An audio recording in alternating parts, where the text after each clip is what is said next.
Hello my dear friends, once again most welcome everyone. मैं अंकुर शुक्ला आप सभी लोगों का एक बार फिर से समसामयिक घटना चक्र परिवार की तरफ से हार्दिक स्वागत और अभिनंदन करता हूं। और जैसा कि आप जानते हैं, आपकी सबसे लोकप्रिय किताब जिसका नाम क्या है, करंट अफेयर पॉइंटर वार्षिक संकलन आपके सामने आपके मार्केट में आप उपलब्ध हो चुकी है। अगर आप लोग इसको खरीदना चाहते हैं तो मार्केट के माध्यम से या फिर आप ऑनलाइन भी इसको ऑर्डर कर सकते हैं। ये किताब का वार्षिक जो संकलन है, इसके वीडियो फॉर्मेट जितने भी आपके वीडियो लेक्चर्स हैं, ये सारे आपके इस समसामयिक घटना चक्र के ऑनलाइन यूट्यूब चैनल के माध्यम से आपको मिलेंगे, जिसमें हम लोगों ने सारे टॉपिक को अलग अलग यहाँ पर राष्ट्रीय, अंतर्राष्ट्रीय, विधिक, खेल, उत्तर प्रदेश, संक्षिप्त सारे टॉपिक को 1 बाय 1 कवर किया है। और जैसा कि आप जानते हैं, ये हमारा जो सेशन है, जो वीडियो लेक्चर श्रृंखला है, इसमें हमने इस पूरे श्रृंखला को पीपीटी के माध्यम से रिप्रेजेंट करने का प्रयास किया है, ताकि आपको वो सारी चीज़ें आसानी से दिख सकें। क्योंकि कई सारे यूट्यूब चैनल के माध्यम से आपको यही जो किताब है, इसी का एनालिसिस पीपीटी के यहाँ पर पीडीएफ के माध्यम से प्रोवाइड किया जाता है। जैसा आप देख सकते हैं, ये जो पीडीएफ होता है, इसमें आपको सारी चीज़ें उतनी क्लियर नहीं दिखेंगी, तो इसकी वजह से आपको पढ़ने में दिक्कत होगी, जिसकी वजह से हमने इस पूरे लेक्चर श्रृंखला को आपके पीपीटी के माध्यम से रिप्रेजेंट किया है, ताकि आपको आसानी से ये सारी चीज़ें समझ में आ सके। ठीक है, तो ये सारी चीज़ों को याद रखिएगा। और हमारा जो आज का सेशन स्टार्ट होने वाला है, उसका नाम है अंतर्राष्ट्रीय परिदृश्य, जिसमें हम सारे अंतर्राष्ट्रीय घटनाक्रम के बारे में डिस्कस करने वाले हैं। और आइए शुरू करते हैं आज का हमारा टॉपिक, जिसका नाम है अंतर्राष्ट्रीय घटनाक्रम या अंतर्राष्ट्रीय परिदृश्य। तो आज हमारा पहला टॉपिक है, जिसमें अंतर्राष्ट्रीय सम्मेलन के बारे में हम डिस्कस करेंगे। अंतर्राष्ट्रीय सम्मेलन, जैसा कि आपको पता है, अंतर्राष्ट्रीय परिदृश्य से संबंधित एक वीडियो लेक्चर आपको प्राप्त हो चुका है और आज इसका पार्ट 2 है। और इसमें अंतर्राष्ट्रीय संबंधों से जुड़े हुए जितने भी पॉइंट बचे हुए हैं, उनको आज के सेशन में हम लोग डिस्कस करने वाले हैं। तो चलिए आइए शुरू करते हैं अपना अंतर्राष्ट्रीय सम्मेलन से संबंधित सारे पॉइंट को। ठीक है, अंतर्राष्ट्रीय सम्मेलन की अगर बात करें, सबसे पहला जो सम्मेलन हमारा है यहाँ पर अंतर्राष्ट्रीय सम्मेलन में, ये है पहले अंतर्राष्ट्रीय प्रवासन समीक्षा फोरम में भारतीय प्रतिनिधि मंडल का नेतृत्व किसने किया है। इसमें हम लोग डिस्कस करने वाले हैं सारे most important one liner section, जितने भी वन लाइनर क्वेश्चन बनते हैं आपके एग्जाम के लिए। और आपको पता है 12 जून को आपके पीसीएस का एग्जाम है, जो काफ़ी मोस्ट इंपॉर्टेंट है। उसके अलावा 19 जून को आपके एमपी पीसीएस का एग्जाम है। इन सारे एग्जाम के लिए ये आपका सेशन काफ़ी इंपॉर्टेंट होने वाला है। पहला क्वेश्चन हमारा है, अंतर्राष्ट्रीय प्रवासन समीक्षा फोरम में भारतीय प्रतिनिधिमंडल का नेतृत्व किसने किया है। वी मुरलीधरन के द्वारा इसका नेतृत्व किया गया है, और जिसका आयोजन 17 से 20 मई के बीच में न्यूयॉर्क में इसको आयोजित किया गया था। कहां पर? न्यूयॉर्क में आयोजन किया गया है 17 से 20 मई के बीच में। और इसका भारतीय प्रतिनिधिमंडल का इसका नेतृत्व किसने किया है, तो उनका नाम है वी मुरलीधरन। संघाई सहयोग संगठन के क्षेत्रीय आतंकवाद विरोधी संरचना समिट की मेजबानी किसके द्वारा की गई है। संघाई यानी एससीओ की बैठक की बात की जा रही है, और एससीओ के इस आपके आतंकवाद विरोधी संरचना समिट की जो अध्यक्षता है, इसकी मेजबानी इस बार किसके द्वारा की गई है, तो भारत के द्वारा की गई। और आपको पता है 13वीं जो ब्रिक्स सम्मेलन है, उसकी अध्यक्षता भी कौन किया है, तो भारत के द्वारा किया गया है 13वें जो ब्रिक्स सम्मेलन की अध्यक्षता। ये आपका राष्ट्रमंडल शासनाध्यक्षों की बैठक 2022 ये कहाँ पर प्रस्तावित हुई है, तो किगाली, रवांडा में। ये आपका किगाली में जो प्रस्तावित है, कौन सी बैठक, तो राष्ट्रमंडल शासनाध्यक्षों की बैठक, जिसका आयोजन ये आपका वर्ल्ड एक्सपो 2020 इसका आयोजन कहाँ पर किया जाएगा, तो दुबई में, संयुक्त अरब अमीरात में। इसका आयोजन 1 अक्टूबर से 31 मार्च 2022 के बीच में किया जाएगा। 1 अक्टूबर 2021 की बात की जा रही है। 1 अक्टूबर 2021 से 31 मार्च 2022 तक इसका आयोजन किया गया है वर्ल्ड एक्सपो 2020 का। कहाँ पर? दुबई में। दुबई कहाँ पर है, तो यूएई में है। और वर्ल्ड एक्सपो 2020 की थीम क्या है, connecting minds creative the future. Connecting minds creating the future इसकी थीम है। और जैसा कि आपको पता है, यूएई को एफएटीएफ के द्वारा जो है ग्रे लिस्ट में शामिल किया गया है। ये पॉइंट याद रखिएगा यूएई के बारे में। नेक्स्ट हमारा है the energy and resources institute द्वारा 21वें वार्षिक विश्व सतत विकास शिखर सम्मेलन 2022 का आयोजन जो है कहां पर, यह आपका कब किया गया है, world sustainable development summit 2022। World sustainable development summit 2022 का जो आयोजन है, ये 16 से 18 फरवरी 2022 के मध्य में किया गया है। और विश्व सतत विकास शिखर सम्मेलन 2022 का जो केंद्रीय विषय है वो क्या रखा गया है, थीम क्या है, एक लचीले ग्रह की ओर एक सतत एवं निष्पक्ष भविष्य का सुनिश्चित करना, towards a resilient future ensuring a sustainable and equitable future, इसका थीम रखा गया है। नेक्स्ट हमारा है वन ओशन समिट। कौन सा? वन ओशन समिट का जो आयोजन है कब से कब तक किया गया है, तो इसका आयोजन 9 से 11 फरवरी के बीच में फ्रांस में इसको आयोजित किया गया है। कौन सा?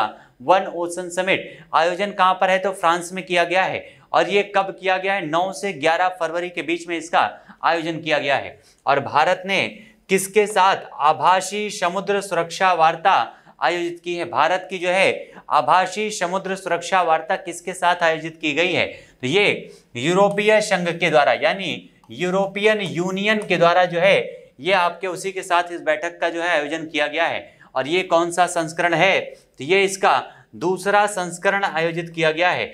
और विश्व किस देश में प्रथम योग महोत्सव का, ये आपका 100% मोस्ट इंपॉर्टेंट क्वेश्चन है, याद रखिएगा 100% मोस्ट इंपॉर्टेंट क्वेश्चन है कि कौन से देश में योग महोत्सव का आयोजन किया जाएगा। भारत से बाहर प्रथम योग महोत्सव का आयोजन कहां पर किया जाएगा, तो सऊदी अरब में। कहां पर? सऊदी अरब में आयोजित किया जाएगा पहला योग महोत्सव का आयोजन। 100% मोस्ट इंपॉर्टेंट क्वेश्चन है, याद रखिएगा। नेक्स्ट हमारा है सऊदी अरब में इसका आयोजन कहां पर किया जाएगा, सऊदी अरब में इसका आयोजन किया जाएगा जेद्दाह में। और प्रथम भारत मध्य एशिया शिखर सम्मेलन की मेजबानी किसके द्वारा की गई है? प्रथम ये आपका मध्य एशिया शिखर सम्मेलन की मेजबानी की बात की जा रही है। और आपको पता है ब्रिक्स की मेजबानी भी भारत ने किया है और इसकी मेजबानी भी भारत कर रहा है। प्रथम मध्य एशिया शिखर सम्मेलन, भारत मध्य एशिया शिखर सम्मेलन की मेजबानी भारत के द्वारा की जाएगी। और इसी में आपका कौन सा घोषणा पत्र जारी किया गया है, तो दिल्ली में हुआ है, तो इसमें दिल्ली घोषणा पत्र जारी किया गया है। और इस मध्य एशिया शिखर सम्मेलन में कौन कौन से देश इसमें शामिल थे, तो जो मध्य एशिया के देश हैं, जो ये देश मैक्सिमम 1991 में रशिया से अलग हुए थे, वो देश जिनमें कजाकिस्तान, उज्बेकिस्तान, ताजिकिस्तान, किर्गिस्तान और तुर्कमेनिस्तान, ये सारे देश इसमें शामिल हैं इस भारत मध्य एशिया शिखर सम्मेलन में। अगला हमारा है 2022 की पहली ब्रिक्स शेरपा बैठक का आयोजन कहां पर किया गया है, तो 18 से 19 जनवरी 2022 के बीच में। 18 से 19 जनवरी 2022 के बीच में अध्यक्षता किसने किया है, तो चाइना ने। जैसा कि आपको पता है 2021 में ब्रिक्स की अध्यक्षता भारत के द्वारा की गई थी और इस प्रकार से भारत ने 21 में इसकी अध्यक्षता सौंप दिया था चाइना को। और इस बार 2022 में इसकी अध्यक्षता कौन कर रहा है, तो चीन कर रहा है। और 18 से 19 जनवरी को इसकी ब्रिक्स की शेरपा बैठक का आयोजन किया गया है, चाइना के द्वारा इसकी अध्यक्षता की गई है। और चीन ने आधिकारिक तौर पर ब्रिक्स की अध्यक्षता कब संभाली है, तो 1 जनवरी 2022 को। 14वें ब्रिक्स शिखर सम्मेलन का आयोजन कब किया जाएगा, तो 14वें ब्रिक्स शिखर सम्मेलन का आयोजन किया जाएगा जून 2022 में, जिसकी अध्यक्षता चाइना के द्वारा की जाएगी। नेक्स्ट हमारा है इस शिखर सम्मेलन की मेजबानी किसके द्वारा की जाएगी, तो अभी हमने डिस्कस किया चाइना करेगा इस शिखर सम्मेलन की मेजबानी। और 15 दिसंबर 2021 को 8वें हिंद महासागर संवाद की मेजबानी कौन से देश के द्वारा की गई। यहाँ पर जितने भी ऐसे आपके सम्मेलन हैं या संगठन हैं जिनकी इस बार अध्यक्षता या मेजबानी भारत के द्वारा की जा रही है, वो सारे आपके लिए इंपॉर्टेंट हैं। और यहाँ पर 8वां हिंद महासागर, ये संस्करण याद रखिएगा, 8वां हिंद महासागर संवाद की जो मेजबानी है कौन से देश के द्वारा किया जा रहा है, तो इसको भारत के द्वारा किया जा रहा है। और समुद्री सुरक्षा सहयोग पर 5वां पूर्वी एशिया शिखर सम्मेलन कॉन्फ्रेंस कहां पर आयोजित किया जाएगा, समुद्री सुरक्षा सहयोग पर आयोजन किया जाएगा 5वां, ये इसका संस्करण कौन सा है, तो 5वां है पूर्वी एशिया शिखर सम्मेलन। और कहां पर आयोजन किया जाएगा, कोलकाता में। ये वही कोलकाता है जहां पर हमारे प्राइम मिनिस्टर के द्वारा शहीद दिवस के दिन विप्लवी गैलरी का उद्घाटन किया गया था, याद रखिएगा। ठीक है, नेक्स्ट हमारा है समुद्री सुरक्षा पर 5वें पूर्वी एशिया शिखर सम्मेलन कॉन्फ्रेंस का आयोजन भारत ने इस किस देश के साझेदारी के साथ किया है, कौन से देश के साथ साझेदारी में किया गया है, तो भारत, इंडिया और ऑस्ट्रेलिया, यानी भारत ने ऑस्ट्रेलिया की साझेदारी के साथ इसका आयोजन किया है इस बार पूर्वी एशिया शिखर सम्मेलन कॉन्फ्रेंस का। अगला हमारा है साइबर एवं क्रिटिकल प्रौद्योगिकियों पर एक वार्षिक शिखर सम्मेलन कौन सा है, कौन सा है? तो उसका नाम है सिडनी डायलॉग। नाम क्या है? सिडनी डायलॉग इसका नाम है, जिसका इस सिडनी डायलॉग का आयोजन जो किया गया है किसके द्वारा? तो ऑस्ट्रेलियाई स्ट्रेटेजिक पॉलिसी इंस्टीट्यूट के द्वारा इसका आयोजन किया गया है। और सिडनी डायलॉग में भारत की ओर से प्रमुख भाषण किसने दिया था? मुख्य रूप से इस सिडनी डायलॉग में भारत का मेजबानी किसने किया था? भारत की तरफ से भाषण किसने दिया है? तो उनका नाम है हमारे देश के प्राइम मिनिस्टर नरेंद्र मोदी जी। नरेंद्र मोदी जी के द्वारा इस भाषण को दिया गया है। और वह देश जिसके साथ भारत ने समुद्री क्षेत्र और इंडो पैसिफिक पैसिफिक में सहयोग के लिए पहली समुद्री वार्ता आयोजित किया है।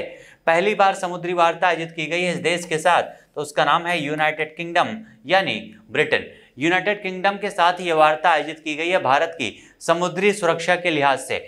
अगला हमारा है अंतर्राष्ट्रीय सौर गठबंधन यानी इंटरनेशनल सोलर अलायंस, जिसका निर्माण, जिसकी शुरुआत खुद भारत के द्वारा की गई थी। इसकी चौथी आम सभा का वर्चुअल आयोजन कब किया गया है? तो इसका वर्चुअल आयोजन 18 से 21 अक्टूबर के बीच में इसका आयोजन किया गया है 2021 में। 18 से 21 अक्टूबर के बीच में 2021 में इसका आयोजन किया गया है। और इस अंतर्राष्ट्रीय सौर गठबंधन की चौथी आम सभा के दौरान विश्व में वर्ष 2030 तक सौर क्षेत्र में कितना निवेश प्राप्त करने का लक्ष्य रखा गया है? तो लगभग $1 ट्रिलियन का लक्ष्य निर्धारित किया गया है। कितना? $1 ट्रिलियन का लक्ष्य निर्धारित किया गया है। और आपको पता है भविष्य में ऊर्जा का जो सबसे बड़ा माध्यम होने वाला है उसका नाम है सौर ऊर्जा। और इस जो आपका इंटरनेशनल सोलर अलायंस है, इसकी शुरुआत भी भारत और फ्रांस के द्वारा की गई है। संयुक्त रूप से हमारे उत्तर प्रदेश के मिर्जापुर में इसकी शुरुआत की गई थी। नेक्स्ट हमारा पॉइंट है, आईएसए ने सदस्य देशों में सौर ऊर्जा हेतु $1 ट्रिलियन का वैश्विक निवेश जुटाने के लिए साझेदारी की घोषणा की है। किसके साथ? वैश्विक आपका ब्लूमबर्ग फिलैंथ्रोपीज के साथ में साझेदारी की घोषणा की गई है। और नेक्स्ट हमारा है 26वां संयुक्त राष्ट्र जलवायु परिवर्तन सम्मेलन। कौन सा? 26वां है, ये संस्करण याद रखिएगा। 26वां सम्मेलन है संयुक्त राष्ट्र जलवायु परिवर्तन सम्मेलन का। और ये आयोजन कहां पर किया गया है? तो ग्लासगो यूके में किया गया। और आपको पता है कॉप सम्मेलन का इसके पहले आयोजन भी यहां पर किया गया था। वह देश जिसकी साझेदारी में ये वही है आपका COP 26 है। ठीक है, COP 26 का आयोजन भी यहाँ किया गया है इसी का। और इसके साथ साथ ब्रिटेन में आपके G7 की भी अध्यक्षता की गई थी। किसके? G7 की अध्यक्षता भी ब्रिटेन के द्वारा किया गया था। और वह देश किसकी साझेदारी में? यूनाइटेड किंगडम के द्वारा COP 26 का आयोजन किया गया है। तो इटली के साथ साझेदारी में किया गया है। और COP 26 के दौरान भारत के द्वारा इलेक्ट्रिक वाहनों पर जिस वेब पोर्टल को लॉन्च किया गया है उसका नाम क्या है? उसका नाम है ई-अमृत। कौन सा? ई-अमृत नाम के एक वेब पोर्टल को लॉन्च किया गया है। और आपको पता है जिस प्रकार से COP 26 की मेजबानी ब्रिटेन में ग्लासगो में की गई थी, G7 की मेजबानी ब्रिटेन के द्वारा किया गया था, उसी प्रकार से G20 की मेजबानी भी इटली के द्वारा की गई थी, याद रखिएगा। और ये आपका COP 26 के दौरान लॉन्च किया गया है। कौन सा? आईरिस को, IRIS को लॉन्च किया गया है इस COP 26 के दौरान। आईरिस का पूर्ण रूप क्या है? तो infrastructure for resilient island states, ये जो है इसका फुल फॉर्म रखा गया है। और जिन देशों के प्रधानमंत्रियों के द्वारा संयुक्त रूप से आपका इस लॉन्च किया गया है, तो ये आपका इरिस को लॉन्च किया गया है। वो कौन सा देश है जिसके द्वारा संयुक्त रूप से किन देशों के प्रधानमंत्रियों के द्वारा लॉन्च किया गया है?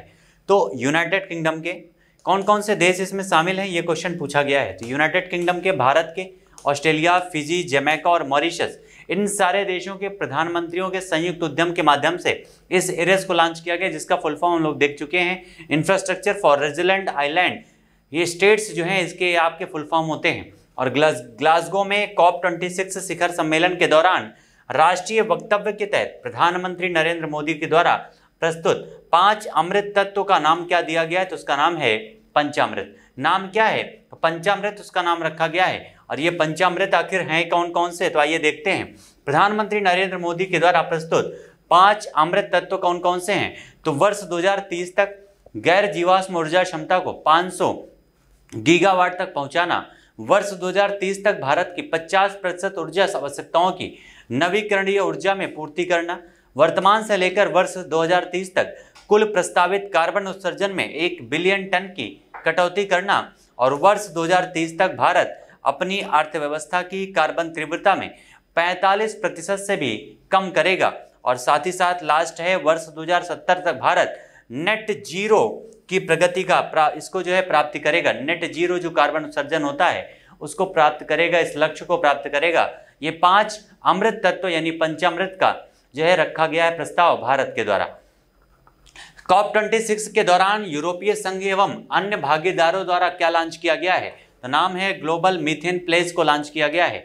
और COP26 के समापन पर जिस नई जलवायु संधि पर हस्ताक्षर पर सहमति बनी है उसका नाम है ग्लासगो क्लाइमेट पैक्ट। चूंकि एक्चुअली ये जो आपके सम्मेलन जहां पर भी आयोजित किए जाते हैं उसी के नाम से पैक्ट की घोषणा भी की जाती है। जैसे अभी हमने देखा था कि आपका दिल्ली समझौता पत्र, उसके अलावा ये आपका ग्लासगो क्लाइमेट पैक्ट लॉन्च किया गया है। और अफगानिस्तान पर अगला क्वेश्चन है, अफगानिस्तान पर G20 नेताओं की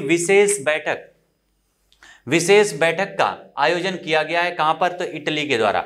इटली के द्वारा अध्यक्षता की गई है G20 के नेताओं की विशेष बैठक की, जो विशेष रूप से अफगानिस्तान पर आधारित है। और अफगानिस्तान पर आधारित क्यों है? क्योंकि यहाँ पर माहौल ज़्यादा खराब है और इस समय अफगानिस्तान पर कब्जा है तालिबानियों का, यानी आतंकवादियों का कब्जा है एक प्रकार से आप कह सकते हैं। और यहाँ पर तालिबानियों की कब्जे होने की वजह से मध्य एशिया में पूरी तरह से अस्थिरता का माहौल बना हुआ है और इसी पर चर्चा करने के लिए इसका आयोजन किया गया है, जिसकी अध्यक्षता इटली के द्वारा की गई है। और प्रवासी पक्षी सुरक्षा पर मध्य एशियाई उड़ान क्षेत्र के 30 राष्ट्रों की बैठक संपन्न हुई है। कब? तो 6 से 7 अक्टूबर 2021 में ये बैठक संपन्न की गई है। नेक्स्ट हमारा है संघाई SCO की बैठक, 21वां इसका संस्करण है, याद रखिएगा। SCO यानी संघाई सहयोग संगठन, इसका जो है 21वां संस्करण है। इस सम्मेलन का आयोजन कहां पर किया गया है? तो दुशांबे ताजिकिस्तान में इसका आयोजन किया गया है, ताजिकिस्तान में। और इसके पहले जो आपका हाइब्रिड प्रारूप में आयोजित होने वाला ये पहला SCO का शिखर सम्मेलन था। SCO का जो शिखर सम्मेलन है ये पहला शिखर सम्मेलन था जो हाइब्रिड प्रारूप में इसका आयोजन किया गया था। और ये आपका कौन सा है? 21वां SCO का शिखर सम्मेलन। इसमें जो पूर्णकालिक मेंबर कौन कौन से हैं? इस वर्तमान में SCO में टोटल मेंबर जो कितने हैं? तो 8 पूर्णकालिक मेंबर हैं। वो 8 मेंबर कौन कौन से हैं? तो उनमें तो मध्य एशिया के वो 5 देश शामिल हैं। उसके अलावा भारत है, चाइना है और रशिया है, पाकिस्तान है। ये सारे पॉइंट याद रखिएगा और ये नाम तो आपको याद ही होंगे, कजाकिस्तान, किर्गिस्तान, ताजिकिस्तान और उज्बेकिस्तान। ठीक है, ये सारे नाम आपको याद होंगे। इनमें से ये सारे पॉइंट याद रखिएगा कि 8 ये पूर्णकालिक मेंबर हैं SCO के। और वर्तमान में SCO के जो 4 पर्यवेक्षक देश हैं उनमें अफगानिस्तान है, बेलारूस है, ईरान है और मंगोलिया है। ये चारों पॉइंट याद रखिएगा, SCO के 4 पर्यवेक्षक देश के रूप में ये शामिल हैं। नेक्स्ट हमारा है इसका छठा संस्करण है पूर्वी आर्थिक मंच सम्मेलन। कौन सा? पूर्वी आर्थिक मंच सम्मेलन 2021। इसका आयोजन कहाँ किया गया है? तो व्लादिवोस्तोक रशिया में किया गया है, रूस में इसका आयोजन किया गया है। और आपको तो पता है अभी हाल ही में रूस का यूक्रेन के ऊपर आक्रमण करने के कारण रशिया को कई सारे अंतर्राष्ट्रीय संगठनों से बाहर कर दिया गया है। यहाँ तक कि उसके कई सारे खिलाड़ियों को कई सारे अंतर्राष्ट्रीय गेम से प्रतिबंधित कर दिया गया है वहाँ पर खेलने के लिए। और ये आपके पूर्वी आर्थिक मंच सम्मेलन 2021 में इसका आयोजन किया गया था व्लादिवोस्तोक रशिया में। 10 आसियान देशों और 8 वार्ता भागीदार देश, 8 कौन कौन से? Australia, China, Bharat, Japan, New Zealand, दक्षिण कोरिया, रशिया और अमेरिका के रक्षा मंत्रियों की वार्षिक बैठक है। कौन कौन सी? आपकी ADMM ह्यूम। ये आपकी 10 आसियान देश हैं और 8 इसमें भागीदार देश शामिल हैं। और इस आपके प्लस बैठक का जो आयोजन है ये 16 जून 2021 को किया गया है। इसके 8वें संस्करण का आयोजन, ADMM के 8वें संस्करण का आयोजन कब किया गया है? तो 16 जून को किया गया है। नेक्स्ट हमारा है 18वां, ये मोस्ट इंपॉर्टेंट है आपका आसियान भारत शिखर सम्मेलन। कौन सा? 18वां आसियान भारत शिखर सम्मेलन। ये संपन्न कब हुआ है? तो 28 अक्टूबर 2021 को। और आसियान का अध्यक्ष कौन था? तो ब्रुनेई दारुसलाम इस बार का इसका अध्यक्ष था। 38वें और 39वें, नेक्स्ट हमारा पॉइंट क्या है? 38वें और 39वें आसियान शिखर सम्मेलन एवं संबंधित बैठकों का जो आयोजन है वो कब किया गया है? तो ये 26 से 28 अक्टूबर 2021 के बीच में ब्रुनेई दारुसलाम की अध्यक्षता में इसका आयोजन किया गया है। कब तक? तो ये 26 से 28 अक्टूबर के बीच में। नेक्स्ट हमारा है G7 शिखर सम्मेलन 47वां। ये संस्करण याद रखते चलिएगा। जो मोस्ट इंपॉर्टेंट आपकी बैठकें हैं जिनमें आपका G7 है, G20 है, COP26 है, उसके अलावा ब्रिक्स की बैठक है। इन सारे सम्मेलनों का आयोजन कब किया गया है, कहाँ पर किया गया है, इसका संस्करण कौन सा है, इतने पॉइंट आपके कम से कम इंपॉर्टेंट है और इसके अध्यक्ष कौन थे। ठीक है, तो 47वां G7 शिखर सम्मेलन का जो आयोजन है ये 11 से 13 जून 2021 के दौरान किया गया है। और इसका जो आयोजन है, जैसा अभी हमने डिस्कस किया था कि COP26 का आयोजन ग्लासगो यूके में किया गया था, उसी प्रकार से ये 47वां G7 शिखर सम्मेलन का आयोजन कार्बिस बे कॉर्नवाल यूनाइटेड किंगडम में ही किया गया था। और यूके के द्वारा इस 47वें जी शिखर सम्मेलन में अतिथि देशों को जो आमंत्रित किया गया था, कौन कौन से अतिथि देश इसमें शामिल थे, तो उन अतिथि देशों में भारत भी शामिल था, इसलिए इंपॉर्टेंट है। इसमें ऑस्ट्रेलिया है, भारत है, दक्षिण कोरिया है और दक्षिण अफ्रीका। ये 4 मोस्ट इंपॉर्टेंट देश हैं जो आपके एग्जाम में आने की सबसे ज़्यादा संभावनाएं हैं, क्योंकि ये इन चारों देशों में हमारा भारत भी शामिल है। और भारत को G7 के अध्यक्ष यहाँ पर एक प्रकार से अतिथि के रूप में शामिल किया गया था, क्योंकि भारत G7 का मेंबर नहीं है। ये पॉइंट ध्यान रखिएगा। नेक्स्ट हमारा है G7 की जो 47वीं बैठक है, इसमें इसका केंद्रीय विषय क्या रखा गया था, यानी थीम क्या रखा गया था इस बार का? तो बिल्ड बैक बेटर। क्या थीम रखा गई थी? बिल्ड बैक बेटर जो इसकी थीम रखी गई थी। और व्यक्तिगत उपस्थिति वाले पहले क्वाड शिखर सम्मेलन, कौन सा? पहला क्वाड शिखर सम्मेलन का जो आयोजन है वो कब किया गया था?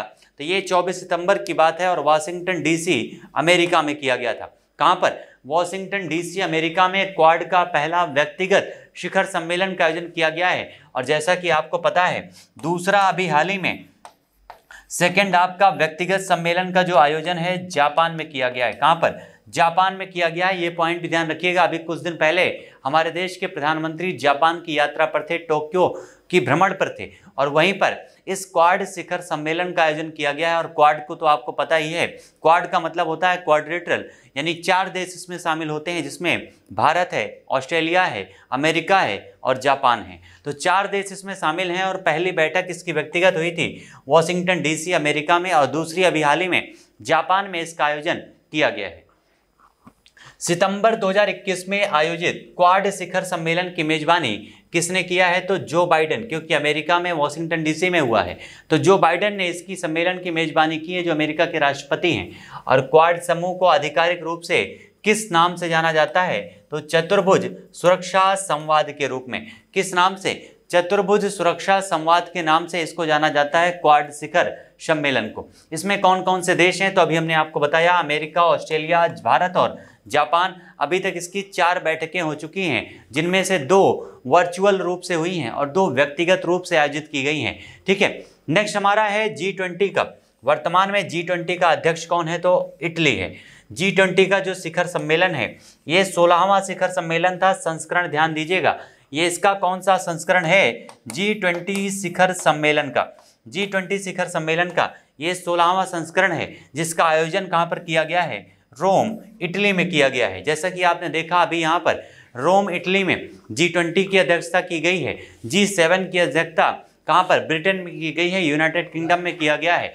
COP26 की अध्यक्षता ग्लासगो, ब्रिटेन में किया गया है। इस प्रकार से ये सारे मोस्ट इंपॉर्टेंट आपके शिखर सम्मेलन हैं, जिनकी अध्यक्षता, क्वाड की अध्यक्षता इस बार जापान में हुई है, लेकिन इसके पहले जो आपका 2021 में हुआ था, इसकी अध्यक्षता वाशिंगटन DC के द्वारा की गई थी, ब्रिटेन यहाँ पर अमेरिका के द्वारा। नेक्स्ट हमारा है इस 16वें G20 शिखर सम्मेलन का जो केंद्रीय विषय रखा गया इस बार, वो केंद्रीय विषय क्या है? तो people, planet and prosperity. People, planet and prosperity, इसका इस बार का केंद्रीय विषय रखा गया है G20 सम्मेलन का। और भारत इस G20 शेरपा, भारत को G20 शेरपा जो है कौन नियुक्त किया गया था भारत की तरफ से? तो भारत के जो केंद्रीय मंत्री हैं, जिनका नाम, जो वाणिज्य मंत्रालय संभालते हैं, जिनका नाम है पीयूष गोयल। पीयूष गोयल को भारत में प्रभार कौन सा दिया गया है? तो भारत के केंद्रीय वाणिज्य एवं उद्योग मंत्री हैं पीयूष गोयल, और इन्हीं के द्वारा जो है शेरपा के रूप में इनको नियुक्त किया गया था G20 सम्मेलन में। नेक्स्ट हमारा है G20 की अध्यक्ष 2023, 22, 23 और 24 में कौन होंगे? तो क्रम से याद रखिएगा, 2022 में इंडोनेशिया होगा, 2023 में भारत होगा और 2024 में इसके अध्यक्ष होगा ब्राजील। ये तीनों मोस्ट इंपॉर्टेंट हैं आपके एग्जाम के लिए, क्योंकि इसका G20 की जो अध्यक्षता इस बार किसने किया है? तो इटली ने। तो याद रखिएगा 2021, 2022, 2023 और 2024 ये चारों इसके सदस्य जो हैं अध्यक्ष बनेंगे क्रम से। ये सारे पॉइंट याद रखिएगा।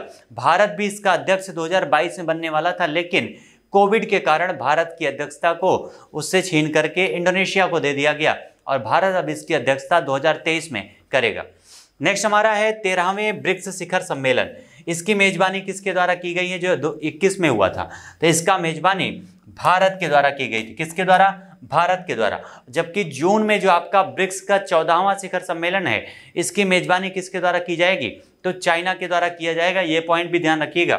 और ब्रिक्स शिखर सम्मेलन की जो मेजबानी भारत के द्वारा की गई है, ये कब कब की गई है? 2012 में भारत के द्वारा इसकी अध्यक्षता की गई थी, 2016 में किया गया था और 2021 में किया गया। यानी इसके पहले आप देख सकते हैं कि 3 बार भारत इसकी अध्यक्षता कर चुका है अभी तक ब्रिक्स के सम्मेलन की। ब्रिक्स का मतलब तो आप समझते ही होंगे।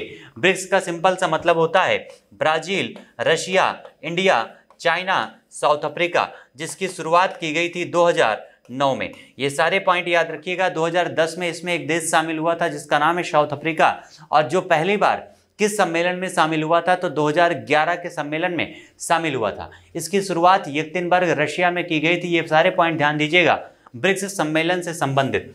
और 13वें ब्रिक्स शिखर सम्मेलन का जो केंद्रीय विषय है वो क्या रखा गया है? तो ब्रिक्स @15। कौन सा?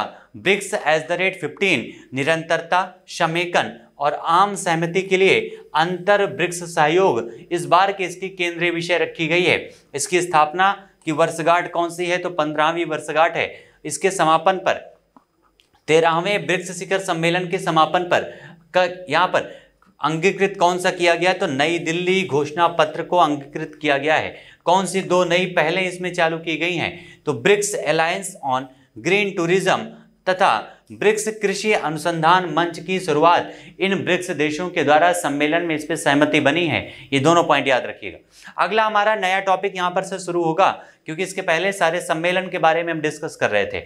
अब हमारा जो अंतर्राष्ट्रीय परिदृश्य में जिस नए टॉपिक को हम लोग यहाँ पर डिस्कस करने वाले हैं वो है आपका अंतर्राष्ट्रीय रिपोर्ट और सूचकांक। यानी इंटरनेशनल लेवल पर जो रिपोर्ट और सूचकांक जारी होते हैं उनके बारे में हम डिस्कस करेंगे। जैसे आप देखते हैं विश्व प्रसन्नता सूचकांक जारी किया जाता है, प्रेस फ्रीडम इंडेक्स जारी किया जाता है, ग्लोबल हंगर इंडेक्स जारी किया जाता है, हेनले पासपोर्ट इंडेक्स। इन सारे इंडेक्स के बारे में अपने इस टॉपिक में हम चर्चा करने वाले हैं। तो आइए बढ़ते हैं। सबसे पहला हमारा है रिपोर्ट्स विदाउट बॉर्डर्स के द्वारा विश्व प्रेस स्वतंत्रता सूचकांक प्रकाशित किया जा रहा है। और ये कौन सा, ये कब से प्रकाशित किया जा रहा है? तो 2002 से। और ये इस बार प्रकाशित हुआ है 3 मई 2022 को। विश्व प्रेस स्वतंत्रता सूचकांक 2022 में शीर्ष स्थान पर कौन सा देश है? तो नॉर्वे जो है लगातार 6वें वर्ष इस श्रृंखला में, इस श्रेणी में, इस सूचकांक में शीर्ष पर बना हुआ है। नॉर्वे लगातार 6 वर्षों से। और विश्व प्रसन्न इस आपके स्वतंत्रता सूचकांक में भारत की रैंक कितनी है? तो 150 है। 150 भारत की रैंकिंग है, जिसको देखकर आप अंदाजा लगा सकते हैं कि भारत में प्रेस की स्वतंत्रता की जो स्थिति है वो कितनी खराब है। और भारत की रैंकिंग इसके पहले 142 थी और इस प्रकार से भारत की रैंकिंग और भी खराब हो चुकी है। यानी 142 से भारत 150वीं रैंक पर पहुंच गया है। ये पॉइंट ध्यान दीजिएगा। 2021 में भारत की रैंकिंग कितनी थी? तो 2021 में भारत की रैंकिंग थी 142। ठीक है, तो ये पॉइंट सारे याद रखिएगा, मोस्ट इंपॉर्टेंट हैं जितने भी पॉइंट हम लोग यहाँ पर डिस्कस कर रहे हैं। ठीक है, नेक्स्ट हमारा अगर हम बात करें तो विश्व प्रेस स्वतंत्रता सूचकांक 2022 में अंतिम स्थान पर, यानी इसमें अंतिम स्थान यानी 180वां, यानी ये भी हम समझ सकते हैं टोटल देश कितने शामिल हैं? तो 180 देश शामिल हैं। तो 180 देश यहाँ पर 180वां स्थान किसको प्राप्त हुआ है? तो उत्तर कोरिया को प्राप्त हुआ है विश्व प्रेस स्वतंत्रता सूचकांक में अंतिम स्थान। और स्वयंसेवी संस्था रिपोर्ट्स विदाउट बॉर्डर्स कहाँ पर स्थित है? तो ये फ्रांस में स्थित है, जिसके द्वारा इस विश्व प्रेस स्वतंत्रता सूचकांक को जारी किया जाता है रिपोर्ट्स विदाउट बॉर्डर्स के द्वारा। ये कहाँ की है? तो फ्रांस की है। नेक्स्ट हमारा है यूएस चैम्बर्स ऑफ कॉमर्स की वैश्विक नवाचार नीति केंद्र द्वारा सर्वप्रथम अंतर्राष्ट्रीय बौद्धिक संपदा सूचकांक, ये मोस्ट इंपॉर्टेंट आपका सूचकांक है, बौद्धिक संपदा सूचकांक काफी इंपॉर्टेंट है और ये जारी किया गया है वर्ष सबसे पहले 2012 में जारी किया गया था इसका पहला संस्करण। और इसका अंतर्राष्ट्रीय जो आपका संस्करण है, अंतर्राष्ट्रीय इंटरनेशनल आपका जो बौद्धिक संपदा सूचकांक है 2022 का, ये इसका 10वां संस्करण है जो फरवरी में जारी किया गया है 2022 में। फरवरी 2022 में अंतर्राष्ट्रीय बौद्धिक संपदा सूचकांक को जारी किया गया है। आइए देखते हैं इस रिपोर्ट की बात करते हैं। तो इस बौद्धिक आपका संपदा सूचकांक 2022 में कितनी अर्थव्यवस्थाओं को शामिल किया गया है, तो विश्व की 55 अर्थव्यवस्थाएं इसमें शामिल हैं, जिसमें पहले स्थान पर कौन है, तो पहले स्थान पर अमेरिका है। भारत की रैंकिंग कितनी है, तो भारत की रैंकिंग है 43। ठीक है, जहां भी आप जितने भी इंडेक्स पढ़ेंगे उसमें 2 से 3 पॉइंट ज़्यादा इंपॉर्टेंट होते हैं। सबसे पहले कि उस रिपोर्ट को एक प्रकार से उसमें पहली रैंकिंग किसकी है, अंतिम रैंकिंग किसकी है और भारत की स्थिति क्या है, ये सबसे इंपॉर्टेंट पॉइंट होते हैं। लेकिन कुछ आपके इंडेक्स होते हैं जहां पर उस इंडेक्स में किसके द्वारा जारी किया जाता है ये भी पूछ लिया जाता है, तो उन सेक्शन को भी हम लोग देखेंगे जहां पर उसकी जरूरत पड़ेगी। ठीक है, अगला हमारा है हेनले पासपोर्ट इंडेक्स। कौन सा, हेनले पासपोर्ट इंडेक्स 2022 Q2 की बात हो रही है, क्योंकि जो आपका हेनले पासपोर्ट इंडेक्स है ये समय समय पर बदलता रहता है। एक वर्ष में कई बार इसको जारी किया जाता है, क्योंकि समय पर परिस्थितियां जैसे बदलती हैं उस प्रकार से कई सारे देशों पर प्रतिबंध भी लगते रहते हैं, जिसकी वजह से पासपोर्ट की जो स्थिति है वो चेंज होती रहती है। ठीक है, तो ये आपका Q2 जो जारी किया गया किसके द्वारा, हेनले एवं पार्टनर्स के द्वारा इसको जारी किया गया है। और इसमें पहले स्थान पर कौन है, तो जापान जो है वीजा मुक्त स्कोर 192 के साथ जो है इसमें पहले स्थान पर है। नेक्स्ट हमारा है हेनले पासपोर्ट सूचकांक 2022 में भारत की रैंकिंग क्या है, Q2 की बात की जा रही है तो 85 है भारत की रैंकिंग और टोटल भारत का स्कोर है 59। और वैश्विक आतंकवाद सूचकांक का प्रकाशन किया जाता है किसके द्वारा, तो Institute for Economics and Peace के द्वारा। नेक्स्ट हमारा है वैश्विक आतंकवाद सूचकांक 2022 का, ये कौन सा संस्करण है, तो ये 9वां संस्करण है वैश्विक आतंकवाद जो आपका सूचकांक है, जिसके द्वारा गणना की जाती है कि कहां पर आतंकवाद की स्थिति कैसी है, कहां पर शांति कितनी है। ठीक है, और ये जो जारी किया गया है मार्च 2022 में जारी किया गया इसका 9वां संस्करण। और इस सूचकांक के हिसाब से सबसे ज्यादा आतंकवाद से जो प्रभावित देश है वो कौन सा है, तो आपको पता है कौन सा हो सकता है, जिस देश में आतंकवाद का शासन हो सबसे पहले स्थान पर तो वही होगा ना, यानी पहले स्थान पर है अफगानिस्तान, क्योंकि यहाँ पर है शासन तालिबान का। दूसरे स्थान पर है इराक, तीसरे पर है सोमालिया, चौथे पर है बुर्किना फासो अफ्रीका में और 5वें पर है सीरिया। ये क्रम से 5 देश हैं जो आतंकवाद के सूचकांक में सबसे शीर्ष पर हैं। और वैश्विक आतंकवाद सूचकांक 2022 में आतंकवाद से सर्वाधिक प्रभावित देशों की सूची में भारत का स्थान कौन सा है, तो भारत का स्थान है 12वें स्थान पर है भारत। स्कोर क्या है, 7.432। नेक्स्ट हमारी रिपोर्ट है, काफी इंपॉर्टेंट है, विश्व प्रसन्नता सूचकांक। ये मोस्ट इंपॉर्टेंट आपकी रिपोर्ट है और इससे संबंधित आपके एग्जाम में क्वेश्चन 100% बनते हैं, याद रखिएगा। ठीक है, पहली विश्व प्रसन्नता रिपोर्ट कब जारी की गई थी, तो 2012 में जारी किया गया था। और ये रिपोर्ट जारी की जाती है किसके द्वारा, संयुक्त राष्ट्र पोषणीय विकास समाधान संस्थान के द्वारा, इस नेटवर्क के द्वारा इसको जारी किया जाता है। और 2022 में इसका 10वां संस्करण जारी किया गया है विश्व प्रसन्नता रिपोर्ट का। विश्व प्रसन्नता रिपोर्ट का कौन सा सूचकांक है ये, तो 10वां सूचकांक है, जिसे 18 मार्च 2022 को जारी किया गया है।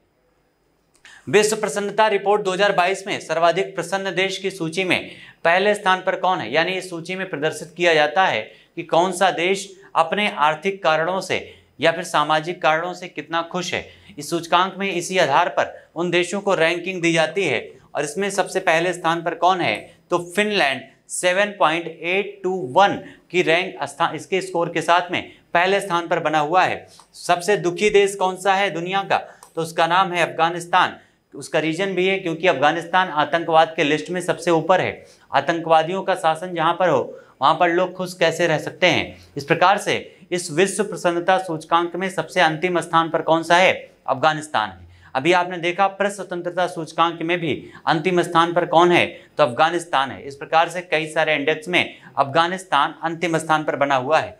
भारत की रैंकिंग क्या है, तो भारत की रैंकिंग 136 है और आपको पता है इसके पहले भारत की रैंकिंग 139 थी। कितना, इसके पहले वर्ष जब विश्व प्रसन्नता सूचकांक को जारी किया गया था तब भारत की रैंकिंग 139 थी, यानी इस रैंकिंग में भारत के 3 स्थान का सुधार हुआ है और भारत अब पहुंच चुका है 136वें स्थान पर। पहला स्थान यहाँ पर। अगला हमारा जो रिपोर्ट है आर्थिक स्वतंत्रता सूचकांक 2022, कौन सा, आर्थिक स्वतंत्रता सूचकांक 2022, इसमें पहले स्थान पर कौन है, तो सिंगापुर ने इसमें पहला स्थान हासिल किया है। और आर्थिक स्वतंत्रता सूचकांक 2022 जो है ये किसके द्वारा जारी किया जाता है, तो हेरिटेज फाउंडेशन के द्वारा, जो कहाँ पर है, तो जो ये वाशिंगटन का एक प्रकार से थिंक टैंक है हेरिटेज फाउंडेशन, जिसके द्वारा ये सूचकांक आपका जारी किया जाता है, आर्थिक स्वतंत्रता सूचकांक। और इस आर्थिक स्वतंत्रता सूचकांक 2022 में भारत की रैंकिंग क्या है, तो भारत की रैंकिंग है 131। यहाँ पर जितने भी अभी हमने इंडेक्स यहाँ पर देखे हैं वो सारे मोस्ट इंपॉर्टेंट हैं, चाहे प्रेस स्वतंत्रता सूचकांक में भारत की रैंकिंग 150 हो या फिर आपके प्रसन्नता सूचकांक में भारत की रैंकिंग 136 हो, या फिर इसके बाद अभी जो हम डिस्कस कर रहे हैं आर्थिक स्वतंत्रता सूचकांक में भारत की रैंकिंग 131 हो। अगला हमारा है हेरिटेज फाउंडेशन द्वारा जारी आर्थिक स्वतंत्रता सूचकांक आर्थिक स्वतंत्रता को प्रभावित करने वाली 4 व्यापक श्रेणियों में वर्गीकृत 12 संकेतकों पर आधारित है। ये श्रेणियां कौन कौन सी हैं, सबसे पहला है कानून का नियम, यानी जो आर्थिक स्वतंत्रता सूचकांक है ये किसी भी देश में 12 श्रेणियों पर 12 उनके पार्टों को देखकर जो है इस सूचकांक को तैयार किया जाता है। वो कौन कौन सी श्रेणियां हैं, तो पहला है कानून का नियम कैसा है, सरकार का आकार कैसा है, रेगुलेटरी एफिशिएंसी यानी नियामक दक्षता कैसी है, खुले बाजार यानी ओपन मार्केट की स्थिति क्या है, ये सारी चीज़ों को देख करके इस रिपोर्ट को जारी किया जाता है। अगला हमारा है 9 फरवरी 2022 को इस वार्षिक सूचकांक का 11वां संस्करण कौन सा जारी किया गया है, कौन सा भी सूचकांक है जिसका 11वां संस्करण जारी किया गया है, तो उसका नाम है टॉम ट्रैफिक इंडेक्स। कौन सा, टॉम ट्रैफिक इंडेक्स, जिसके माध्यम से पूरे विश्व में ट्रैफिक की स्थिति के बारे में बताया जाता है, जाम की स्थिति के बारे में बताया जाता है। इस इंडेक्स की अगर हम बात करें तो टॉम ट्रैफिक इंडेक्स 2021 के तहत यातायात स्थिति का जो विवरण पेश किया गया है ये 58 देशों के बारे में और उनके 400 से ज़्यादा लगभग 404 शहरों के बारे में पूरे विवरण को प्रस्तुत करता है। और इस इंडेक्स के अनुसार टॉम ट्रैफिक इंडेक्स के अनुसार 2021 में सबसे ज़्यादा यातायात ट्रैफिक कहाँ पर रहा है, कौन से शहर में रहा है, तो उसका नाम है इस्तांबुल यानी तुर्की में सबसे ज़्यादा ट्रैफिक रहा है, यानी इस्तांबुल जो है सबसे ज़्यादा ट्रैफिक वाला देश बना है, याद रखिएगा, यह शहर बना है इस्तांबुल। अगला हमारा पॉइंट है, अगर हम भारत की बात करें तो टॉम ट्रैफिक इंडेक्स के अनुसार वर्ष 2021 में यातायात संकुलन के स्तर के संदर्भ में विश्व के 10 शहरों में शीर्ष 10 शहरों में भारत का कौन सा शहर शामिल है, तो भारत का मुंबई 5वें स्थान पर है और बेंगलुरु भारत का 10वें स्थान पर है। इन दोनों की रैंकिंग याद रखिएगा। टॉप 10 में भारत के 2 शहर हैं, मुंबई और बेंगलुरु को शामिल किया गया है। अगला हमारा जो रिपोर्ट है, अगली जो इंडेक्स है उसका नाम है democracy index report 2021। Democracy index आपकी जो जारी होती है ये द इकोनॉमिस्ट इंटेलिजेंस यूनिट के द्वारा जारी किया जाता है और जिसकी शुरुआत सबसे पहले 2006 में की गई थी।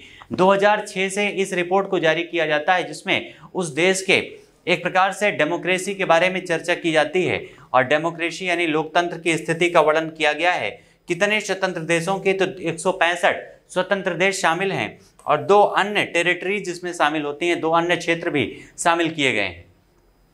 अगर इस रिपोर्ट की बात करें तो इस रिपोर्ट को 5 मापदंडों के आधार पर तैयार किया जाता है और इस रिपोर्ट में सबसे शीर्ष पर जो देश हैं उनमें नॉर्वे पहले स्थान पर है, न्यूजीलैंड दूसरे पर है और फिनलैंड तीसरे स्थान पर है और शीर्ष जिसके अंतिम में देश हैं उनमें अफगानिस्तान 167 पर है, म्यांमार 166 पर है और 165 नंबर पर है उत्तर कोरिया। इस प्रकार से ये तीनों देश आप देख सकते हैं इनकी स्थिति खराब है। एक जगह अफगानिस्तान में आतंकवादियों का शासन है तो दूसरी जगह म्यांमार में आर्मी रूल लगा हुआ है और तीसरी जगह उत्तर कोरिया में एक तानाशाह का शासन है और तीनों जगह स्थितियां खराब हैं। इस प्रकार से ये आपकी रिपोर्ट में तीनों अंतिम स्थान पर शामिल हैं। लेकिन अगर भारत की रैंकिंग की बात करें तो लोकतंत्र सूचकांक में भारत की जो रैंकिंग है वो है 46। ठीक है, भारत की रैंकिंग 46 है। और क्षेत्रवार रैंकिंग की बात करें तो उत्तरी अमेरिका शीर्ष पर है, फिर पश्चिमी अमेरिका है, पश्चिमी यूरोप है, उसके बाद लैटिन अमेरिका है और उसके बाद है एशिया तथा ओशिनिया यानी ऑस्ट्रेलियाई द्वीप। ठीक है, नेक्स्ट हमारा अगर हम बात करें विश्व का अग्रणी सिविल सोसाइटी संगठन, कौन सा? विश्व का अग्रणी सिविल सोसाइटी संगठन जिसके द्वारा 26वां वार्षिक भ्रष्टाचार बोध सूचकांक यानी करप्शन परसेप्शन इंडेक्स, ये मोस्ट इंपॉर्टेंट है आपका। करप्शन परसेप्शन इंडेक्स काफी इंपॉर्टेंट यहाँ से क्वेश्चन बनते हैं। इसको किसके द्वारा जारी किया जाता है? जो ट्रांसपेरेंसी इंटरनेशनल के द्वारा जारी किया जाता है, जिसमें 180 देशों को शामिल किया गया। कितने? 180 देशों की रैंकिंग इसमें दी गई है। इस सूचकांक की अगर बात करें तो पहला स्थान किसका है? तो पहले स्थान पर है डेनमार्क, उसके अलावा न्यूजीलैंड, इसमें फिनलैंड है और न्यूजीलैंड, इन तीनों का स्कोर जो है एक साथ 88 है। इस प्रकार से ये संयुक्त रूप से पहले स्थान पर बने हुए हैं। डेनमार्क है, फिनलैंड है और न्यूजीलैंड तीनों संयुक्त रूप से पहले स्थान पर है। और उसके अलावा भ्रष्टाचार बोध सूचकांक के अनुसार विश्व का सर्वाधिक भ्रष्ट देश कौन सा है, यानी जहां पर सबसे ज्यादा करप्शन होता है, तो उसका नाम है दक्षिण सूडान। दक्षिण सूडान सबसे भ्रष्ट देशों की रैंकिंग में सबसे अंतिम स्थान पर है 180। और भारत का स्थान कौन सा है? तो भारत 85वें स्थान पर है 40 के स्कोर के साथ में। ठीक है, भारत की रैंकिंग है 85 40 के स्कोर के साथ में। और नेक्स्ट हमारा है ग्लोबल फायर पावर इंडेक्स 2022। कौन सा? ग्लोबल फायर पावर इंडेक्स 2022 अगला जो हमारा इंडेक्स है। इसकी अगर हम बात करें तो इसमें भारत का स्थान क्या है? तो भारत की रैंकिंग है 4थी। और इसको ग्लोबल फायर पावर इंडेक्स है, यह शीर्ष स्थान किसने हासिल किया है? तो इसमें शीर्ष स्थान हासिल किया है अमेरिका ने। 9 दिसंबर 2021 को विश्व प्रतिभा रैंकिंग, कौन सा? वर्ल्ड टैलेंट रैंकिंग 2021 के किस संस्करण को जारी किया गया है? तो 8वां संस्करण जारी किया गया है। किसके द्वारा? तो IMD वर्ल्ड कॉम्पिटिटिवनेस सेंटर के द्वारा इसे जारी किया गया है। IMD का पूरा नाम क्या होता है? तो international institute for management development इसका पूरा नाम होता है। और ये कितने कारकों को ध्यान में रखकर बनाया गया है? तो 3 कारकों को, निवेश और विकास को, तत्परता को और अपील को, इसी तीनों आधार पर विश्व प्रतिभा रैंकिंग को जारी किया जाता है। इस रैंकिंग की अगर बात करें तो कितने देश इसमें शामिल हैं? तो 64 देश शामिल हैं। इसमें कितने देशों को शामिल किया गया? तो 64, जबकि 2020 में इसमें 63 देशों को शामिल किया गया है। एक इसमें नया देश शामिल है जिसका नाम है बोत्सवाना। बोत्सवाना की रैंकिंग इस बार क्या है? तो 44 है।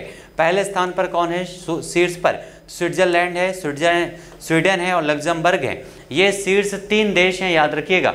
ये रैंकिंग उतनी इंपॉर्टेंट ये वाला क्वेश्चन नहीं है, लेकिन फिर भी अगर मान लीजिए आयोग अपना मूड चेंज करता है तो हो सकता है वो यहीं पर आ जाए, इसलिए इनको याद रखना आपके लिए जरूरी है।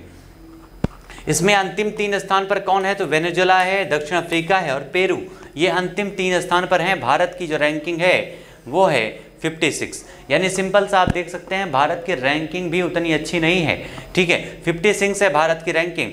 और भारत ने 2020 में कौन सा स्थान हासिल किया था? तो 62वां स्थान, यानी अपने पहले की रैंकिंग से भारत ने थोड़ा सा सुधार जरूर किया है। ठीक है, अगला हमारा सूचकांक है वैश्विक स्वास्थ्य सुरक्षा सूचकांक 2021। ये इसका 8 दिसंबर 2021 को इसका द्वितीय संस्करण जारी किया गया है। वैश्विक स्वास्थ्य सुरक्षा सूचकांक 2021 का ये किससे संबंधित है? तो न्यूक्लियर थ्रेट इनिशिएटिव और Johns Hopkins Center for Health Security at the Bloomberg School of Public Health तथा इकोनॉमिस्ट इम्पैक्ट के द्वारा इससे संबंधित संस्थान है। और वैश्विक स्वास्थ्य सुरक्षा सूचकांक 2021 में भारत किस स्थान पर है? तो भारत की रैंकिंग है 66। भारत की रैंकिंग 66 है। शीर्ष स्थान पर कौन है? तो USA है, ऑस्ट्रेलिया है और फिनलैंड इसमें शीर्ष स्थान पर है।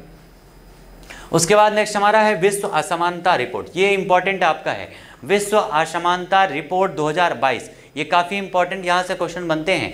ये आपका 7 दिसंबर को वर्ल्ड इनइक्वालिटी लैब के द्वारा इस रिपोर्ट को जारी किया गया है। और लोकतंत्र की वैश्विक स्थिति रिपोर्ट के आधार पर यहाँ पर ये 2021 को जो जारी की गई है वैश्विक स्थिति रिपोर्ट किसके द्वारा, तो Stockholm state international institute for democracy and electoral assistant के द्वारा इसे जारी किया गया है। और GSDR यानी global state of democracy report जो आपका है 2021 के अनुसार ये किन आपके प्रमुख कारकों के आधार पर जारी किया गया है, तो लोकतंत्र, हाइब्रिड और सत्तावादी शासन के आधार पर जारी किया गया है। इसमें भारत की रैंकिंग क्या है, तो भारत की रैंकिंग इसमें है 82 इसमें रैंकिंग है हमारे इंडिया की। नेक्स्ट हमारा है वैश्विक रिश्वत जोखिम सूचकांक 2021 में शामिल देशों की संख्या कितनी है, 194 है। शीर्ष स्थान पर कौन है, तो डेनमार्क है।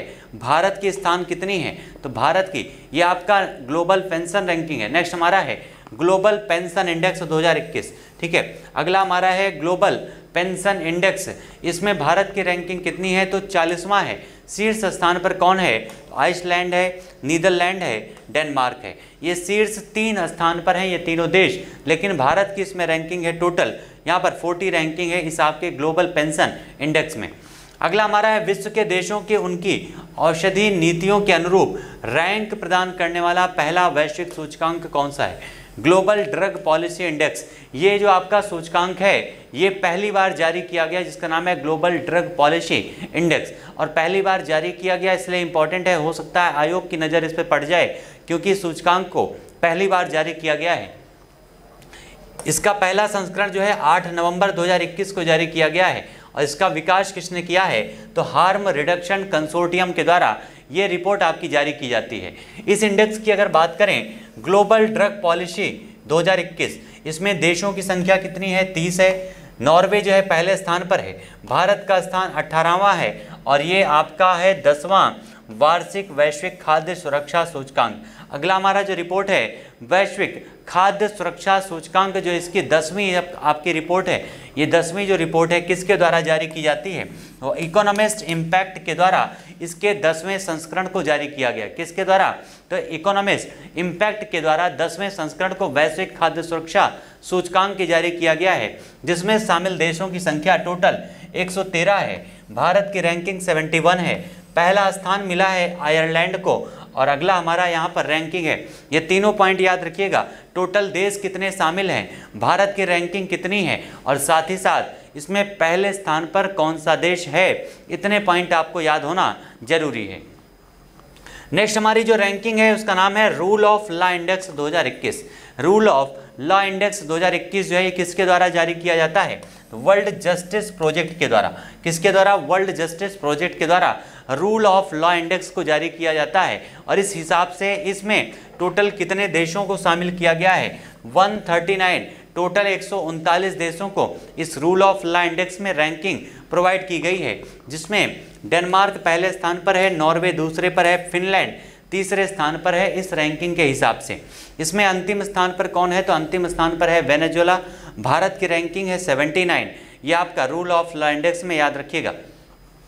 और इसी के साथ अगला हमारा जो रैंकिंग है वैश्विक नवाचार सूचकांक, कौन सा, वैश्विक नवाचार सूचकांक, ये जारी किया जाता है विश्व बौद्धिक संपदा संगठन तथा पार्टुलेंस के द्वारा। ठीक है, विश्व बौद्धिक संगठन तथा पार्टुलेंस के द्वारा जो है इस आपके इंडेक्स वैश्विक नवाचार सूचकांक को जारी किया जाता है। नेक्स्ट हमारा है 20 सितंबर 2021 को जारी वैश्विक नवाचार सूचकांक 2021। इसका 14वां संस्करण का केंद्रीय विषय क्या था, तो कोविड-19 महामारी के जरिए नवाचार का पता लगाना इसका उद्देश्य था। इसमें कितने देशों को रैंकिंग दी गई है, तो 132 देशों को शामिल किया गया है।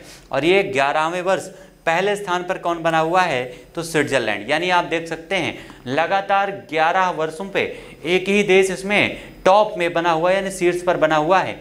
भारत की रैंकिंग क्या है, तो 46 है, जबकि 2020 में इंडिया की रैंकिंग कितनी थी, तो 48 थी। इस सूचकांक की अगर बात करें तो मध्य एवं दक्षिण एशिया में शीर्ष नवाचारी देश कौन सा है, इस पूरे मध्य और दक्षिण एशिया में तो भारत शीर्ष स्थान पर है, भारत की रैंकिंग 46 है। और वैश्विक नवाचार सूचकांक 2021 के अनुसार विश्व के शीर्ष 100 वैज्ञानिक एवं प्रौद्योगिकी क्लस्टर्स में शामिल भारतीय शहर कौन कौन से हैं? तो बेंगलुरु है, दिल्ली है और मुंबई। ये 3 जो शहर हैं शीर्ष 100 वैज्ञानिक क्लस्टर में या प्रौद्योगिकी क्लस्टर में शामिल भारत के शहर हैं, जिनको याद रखना आपके लिए जरूरी है। अगला हमारा जो रिपोर्ट है वैश्विक लैंगिक अंतराल सूचकांक रिपोर्ट, कौन सी? वैश्विक लैंगिक अंतराल रिपोर्ट 2021, यानी यहाँ पर लैंगिक अंतर के बारे में रिपोर्ट जारी की गई है। और ये रिपोर्ट में पहले स्थान पर, शीर्ष स्थान पर लैंगिक समानता रिपोर्ट में सर्वाधिक शीर्ष स्थान पर कौन है? तो आइसलैंड है। भारत का स्थान 140वां रैंक है, इसमें भारत का 2020 में 28 स्थानों की गिरावट हुई है। यानी आप देख सकते हैं भारत की रैंकिंग 2020 में कितनी रही होगी? तो 112 रही थी। इसमें वैश्विक लैंगिक असमानता रिपोर्ट में भारत की 112 रैंकिंग थी। 28 स्थान की गिरावट के साथ में भारत पहुंच चुका है 140वें स्थान पर। और आपकी अगली जो रैंकिंग है विश्व प्रतिस्पर्धात्मक रैंकिंग 33वीं। संस्करण कौन सा है? संस्करण ध्यान दीजिएगा, ये इसका 33वां संस्करण है जो 17 जून 2021 को जारी किया गया है इंस्टीट्यूट फॉर मैनेजमेंट डेवलपमेंट के द्वारा। इंस्टीट्यूट फॉर मैनेजमेंट डेवलपमेंट के द्वारा जारी विश्व प्रतिस्पर्धात्मक रैंकिंग 2021 में रैंकिंग जो प्रदान की गई है वो 64 अर्थव्यवस्थाओं को रैंकिंग दी गई। विश्व की 64 अर्थव्यवस्थाओं को इसमें शामिल किया गया है, जिसमें पहले स्थान पर कौन सा देश है? तो स्विट्जरलैंड इस रैंकिंग में पहले स्थान पर है। भारत 43 पर है, 43वें स्थान पर है। और इसके पहले जो अभी हमने देखा था बौद्धिक आपका संपदा सूचकांक जो था उसमें भी भारत की रैंकिंग कितनी थी? तो 43 थी। तो दोनों में कंफ्यूज मत होइएगा। बौद्धिक लोग आपका लोक संपदा सूचकांक में भारत की रैंकिंग 43 और यहाँ पर प्रतिस्पर्धात्मक सूचकांक में भी भारत की रैंकिंग कितनी है? 43 है। और IMD के द्वारा जारी विश्व प्रतिस्पर्धात्मक रैंकिंग के 33 वर्षों के इतिहास में वर्ष 2021 में स्विट्जरलैंड को पहला स्थान प्राप्त हुआ है। पहली बार स्विट्जरलैंड ने इस रैंकिंग में पहला स्थान प्राप्त किया है। और अगली हमारी ये मोस्ट इंपॉर्टेंट आपकी रैंकिंग है और 100% यहाँ से क्वेश्चन आपके एग्जाम में बनना है। वैश्विक शांति सूचकांक, सबसे इंपॉर्टेंट आपकी ये रैंकिंग है शांति सूचकांक। ये जो आपकी शांति सूचकांक है ये Institute of Economics and Peace Sydney के द्वारा जारी किया जाता है और ये इसका 2021 में इसका 15वां संस्करण जारी किया गया था 17 जून 2021 को। वैश्विक शांति सूचकांक 2021 में 163 स्वतंत्र देशों को शामिल किया गया है इस रैंकिंग में। इस रैंकिंग में विश्व का सबसे अशांत क्षेत्र कौन सा है? तो मध्य पूर्व एवं उत्तरी अफ्रीका जो है सबसे अशांत क्षेत्र के रूप में घोषित किया गया है। और विश्व का सबसे शांतिपूर्ण क्षेत्र कौन सा है? तो यूरोप है। ये क्वेश्चन अभी हाल ही में किसी एग्जाम में पूछा भी गया था कि दुनिया का सबसे शांति क्षेत्र या एक प्रकार से सबसे शांति वाला द्वीप महाद्वीप कौन सा है? तो वो है यूरोप महाद्वीप। ठीक है, यहाँ पर ये क्वेश्चन अभी आपके एग्जाम में पूछा गया था। और वैश्विक शांति सूचकांक 2021 के अनुसार विश्व का सबसे शांतिपूर्ण देश कौन सा है? तो आइसलैंड है। यहाँ से आपको ये भी पता चलता है कि कभी कभी कुछ क्वेश्चन ऐसे भी होते हैं जहाँ पर उनके देशों के साथ साथ महाद्वीपों के बारे में भी जानकारियाँ होनी चाहिए। वैश्विक शांति सूचकांक 2021 के अनुसार विश्व का सबसे अशांत देश कौन सा है? तो अफगानिस्तान है। और सबसे अशांत क्षेत्र कौन सा है? तो उत्तरी अफ्रीका। ये ध्यान दीजिएगा। ठीक है, नेक्स्ट हमारा है वैश्विक शांति सूचकांक 2021 में 163 देशों की सूची में भारत का स्थान 135वां है। और ब्रिटिश कंपनी यहाँ पर क्वाकरेली साइमंड्स के द्वारा QS वर्ल्ड यूनिवर्सिटी रैंकिंग 2022 को जारी किया गया है। इस 2022 की रैंकिंग की अगर हम बात करें तो इस रैंकिंग में 18वां जो संस्करण है ये आपका 8 जून 2021 को जारी किया गया है। 8 जून 2021 को इस QS वर्ल्ड यूनिवर्सिटी रैंकिंग में कितने भारतीय संस्थानों को स्थान दिया गया है? टोटल 35 भारतीय जो यहाँ पर यूनिवर्सिटी हैं उनको इसमें जगह मिली है, जिसमें टॉप पर कौन है? तो 177वें स्थान पर है IIT बॉम्बे। उसके अलावा दिल्ली जो आपकी यूनिवर्सिटी है, दिल्ली IIT जो है, यहाँ पर IIT जो दिल्ली है ये 185वें स्थान पर है। IISc बेंगलुरु 186 स्थान पर है इस QS वर्ल्ड यूनिवर्सिटी रैंकिंग में। ये भारत के टॉप 3 हैं, याद रखिएगा। और यहाँ पर नेम्बुओं द्वारा जारी देशों के क्राइम इंडेक्स की बात की जाइए। नेक्स्ट हमारा है क्राइम इंडेक्स 2022 किसके द्वारा जारी किया था? नोम्बियो के द्वारा जारी किया जाता है। और वर्ष 2021 में जिन 3 देशों में सबसे कम अपराध दर्ज किए गए हैं वो कौन कौन से हैं? तो कतर, यूएई और ताइवान, इन 3 देशों में सबसे कम अपराध दर्ज किया गया है इस क्राइम रिपोर्ट के हिसाब से। इसमें अगर हम बात करें तो भारत की स्थान क्या है, तो भारत की रैंकिंग है 76। इस निम्बुओं की क्राइम रिपोर्ट के हिसाब से भारत ने जो रैंकिंग हासिल की है वो रैंकिंग है 76। क्यूएस वर्ल्ड यूनिवर्सिटी रैंकिंग 2022 के अनुसार लगातार 10वें वर्ष विश्व का सर्वश्रेष्ठ विश्वविद्यालय कौन सा बना है, लगातार 10वें वर्ष बना है, ये पॉइंट ध्यान दीजिएगा। मैसाचुसेट्स इंस्टीट्यूट ऑफ टेक्नोलॉजी कहाँ की है, तो अमेरिका की है, जो सबसे शीर्ष पर है। और इस रैंकिंग में जारी देशों के क्राइम इंडेक्स 2020 के अनुसार सर्वाधिक अपराध दर्ज किए जाने वाले 3 देश कौन से हैं, वेनेजुएला, पपुआ न्यू गिनी और अफगानिस्तान। ये जो आपका इंडेक्स है ये आपका क्यूएस वर्ल्ड यूनिवर्सिटी रैंकिंग की है, ध्यान दीजिएगा। और यहाँ पर ऐड हो गया है आपका नेक्स्ट जो क्राइम रिपोर्ट जारी की गई है नुम्बियो के द्वारा, ठीक है। इसमें आपका वेनेजुएला यहाँ पर शीर्ष पर है सर्वाधिक अपराध के मामले में, उसके बाद पपुआ न्यू गिनी है और तीसरे स्थान पर कौन सा है, तो अफगानिस्तान जो है वो तीसरे स्थान पर बना हुआ है। और एडॉप्टेशन गैप रिपोर्ट, अगली हमारी जो रिपोर्ट है उसका नाम क्या है, adaptation gap report 2021। Adaptation gap report 2021 को जारी किया गया है और इस गैप रिपोर्ट के हिसाब से जो 2021 में जारी किया गया है इसका 6ठा संस्करण है, ध्यान दीजिएगा। कौन सा, ये इसका 6ठा संस्करण है जो संयुक्त राष्ट्र पर्यावरण कार्यक्रम के द्वारा जारी किया जाता है। इसके बारे में अगर हम बात करें, नेक्स्ट हमारा है कैरो इंस्टीट्यूट वॉशिंगटन डीसी एवं फ्रेजर इंस्टीट्यूट कनाडा के द्वारा संयुक्त रूप से मानव स्वतंत्रता सूचकांक, अगला हमारा है मानव स्वतंत्रता सूचकांक 2021 जारी किया जाता है, जिसमें भारत की स्थिति क्या है, तो भारत की स्थिति है 119वां स्थान है भारत का। और मानव स्वतंत्रता सूचकांक में 165 देशों की सूची में सबसे अंतिम स्थान पर कौन सा देश है, तो अंतिम स्थान पर है सीरिया। भारत की रैंकिंग है 119। इस रैंकिंग में यहाँ पर आपके मानव स्वतंत्रता सूचकांक में और 165 देशों की सूची में सबसे शीर्ष पर कौन है, तो उसका नाम है स्विट्जरलैंड। ये तीनों देशों को याद रखिएगा, सबसे टॉप पर कौन है, स्विट्जरलैंड है, 119वें पर भारत है और सीरिया जो है सबसे अंतिम स्थान पर है। अगली हमारी जो इंडेक्स है, जो रिपोर्ट है, ये आपका मोस्ट इंपॉर्टेंट है, ध्यान दीजिएगा। ये मोस्ट इंपॉर्टेंट है आपका जलवायु परिवर्तन प्रदर्शन सूचकांक। कौन सा, जलवायु परिवर्तन प्रदर्शन सूचकांक।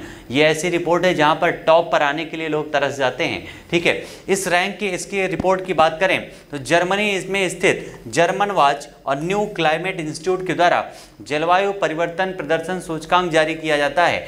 और जर्मन वॉच तथा न्यू क्लाइमेट इंस्टीट्यूट के द्वारा क्लाइमेट एक्शन नेटवर्क के सहयोग से जलवायु परिवर्तन प्रदर्शन सूचकांक को 9 नवंबर 2021 को जारी किया गया है। अगर इस रिपोर्ट की बात करें तो किस आधार पर रैंकिंग दी गई है, तो ग्रीन हाउस गैस के उत्सर्जन के आधार पर, नवीकरणीय ऊर्जा के आधार पर, ऊर्जा प्रयोग के आधार पर और जलवायु नीति के आधार पर इसमें रैंकिंग प्रोवाइड की गई है। और इस रैंकिंग में भारत का स्थान कौन सा है, तो भारत का स्थान है 10वां भारत के स्थान है, इसमें याद रखिएगा। और जलवायु परिवर्तन प्रदर्शन सूचकांक में उच्च प्रदर्शन करने वाले G20 समूह के देश कौन कौन से हैं, यूनाइटेड किंगडम, भारत, जर्मनी एवं फ्रांस। ये जो देश हैं सबसे ज़्यादा उच्च प्रदर्शन करने वाले देश हैं, जिन्होंने अपने आप में सबसे ज़्यादा सुधार किया है। इस सूचकांक में शीर्ष पर कौन है, तो डेनमार्क शीर्ष पर नहीं है बल्कि चौथे स्थान पर है, याद रखिएगा। इसीलिए हम आपसे कह रहे थे यहाँ पर इस रैंकिंग में लोग शीर्ष पर पहुँचने के लिए तरस जाते हैं, क्योंकि दुनिया का कोई भी देश जो है इसकी द्वारा बनाई गई शीर्ष स्थान को हासिल करने में कामयाब नहीं हो सका है। इस प्रकार से रैंकिंग शुरू होती है चौथे स्थान से, डेनमार्क चौथे पर है, यानी पहला जो 3 स्थान है वो रिक्त रखे गए हैं। और जलवायु परिवर्तन प्रदर्शन सूचकांक 2022 में अंतिम स्थान पर कौन सा है, तो कजाकिस्तान 64 अंतिम स्थान पर बना हुआ है। अगला हमारा जो रिपोर्ट है नवंबर 2021 में जारी की गई थी, लेगाटम समृद्धि सूचकांक 2021। कौन सा, लेगाटम समृद्धि सूचकांक 2021 को जारी किया गया था। यह सूचकांक जो है इसका 15वां संस्करण है, जिसमें इसमें प्रथम स्थान पर कौन है, तो डेनमार्क ने प्रथम स्थान हासिल किया है। ये आपका लेगाटम इंस्टीट्यूट के द्वारा जारी किया जाता है इस सूचकांक को, जिसमें पहला स्थान किसका है, तो यहाँ पर डेनमार्क का पहला स्थान है और इसका संस्करण कौन सा है, तो 15वां। भारत का रैंकिंग क्या है इसमें, तो 101 रैंकिंग है, जिसमें टोटल 167 देशों को शामिल किया गया था।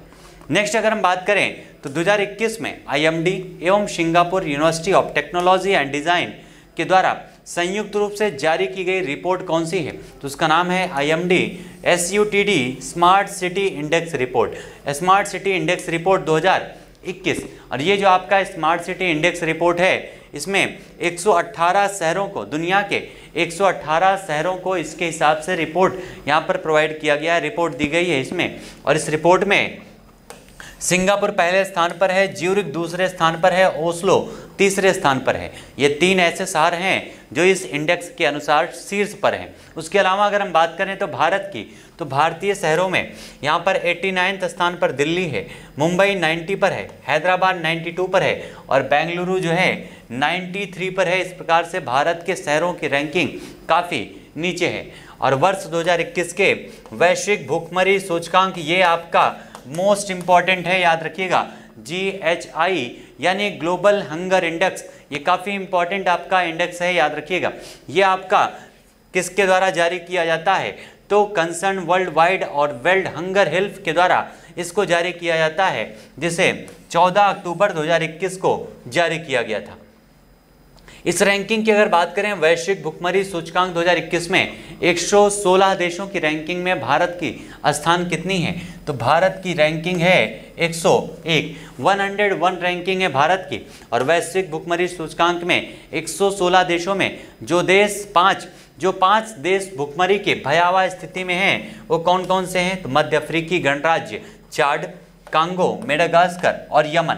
ये ऐसे देश हैं, जो 5 ऐसे देश हैं जो सबसे ज़्यादा भुखमरी की कगार पर हैं। और इसमें भुखमरी की चरम भयावह सीमा पर स्थिति में कौन सा एकमात्र देश है? तो उसमें सोमालिया शामिल है, जहाँ पर भुखमरी की जो स्थिति है वो काफ़ी बुरी है, काफ़ी बेहतरीन, काफ़ी खतरनाक स्थिति में है सोमालिया में।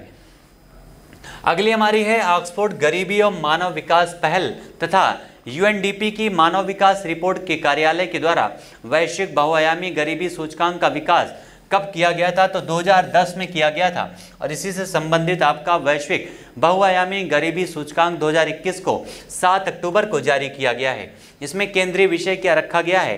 तो नस्ल, जाति, लिंग के द्वारा असमानता को प्रकट करना इस बार का 2021 में केंद्रीय विषय इसमें रखा गया है। और वैश्विक बहुआयामी गरीबी सूचकांक 2021 के अनुसार 109 विकासशील देशों की कितनी आबादी बहुआयामी गरीबी से ग्रसित है? यानी 109 देशों की कितनी पॉपुलेशन जो है पूरी तरह से गरीबी से ग्रसित है? तो उसमें वो लगभग 1.3 बिलियन यानी लगभग 21.7% लोग जो हैं दुनिया के गरीबी से ग्रसित हैं, याद रखिएगा। नेक्स्ट हमारा है वैश्विक बहुआयामी गरीबी सूचकांक 2021 के अनुसार भारत की कितनी प्रतिशत जनसंख्या ग्रसित है? तो हमारे भारत की लगभग 27.9% जनसंख्या पूरी तरह से गरीबी में डूबी हुई है इस रिपोर्ट के आधार पर।